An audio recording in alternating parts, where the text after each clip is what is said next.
Welcome to qnawire.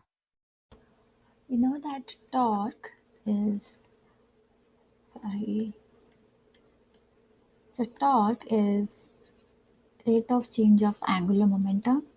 And in this case, since there are no external torques on the disk rod combination, so this is 0, therefore del L is 0, and this means that the angular momentum of the disk rod combination is constant.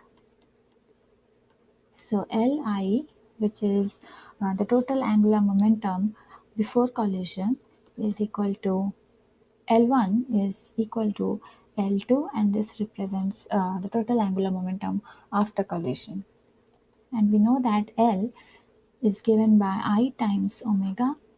So for before collision, it is I1 W1, and similarly I2 W2 after collision. And I1 and I2 are the total moment of inertia for the disk rod combination. And this gives an expression for W2, or sorry, omega 2. And this is equal to omega 1 I1 over I2.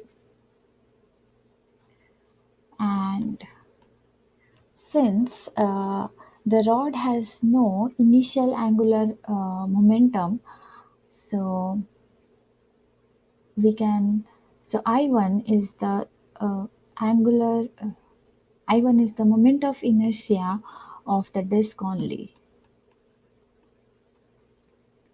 And I2 is a sum of moment of inertia of the rod and the disk.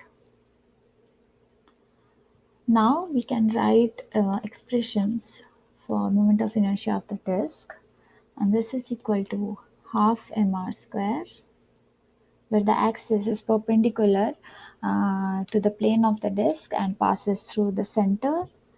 And for rod, this is equal to 1 over 12 m times r square, but over here radius of the rod is twice of r.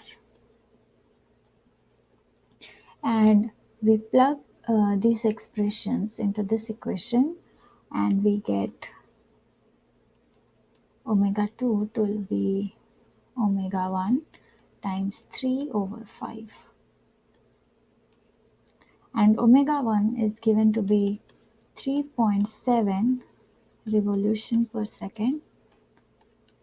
And since we want the final omega to be in units of revolutions per second, we don't need to convert this omega 1 into radians per second.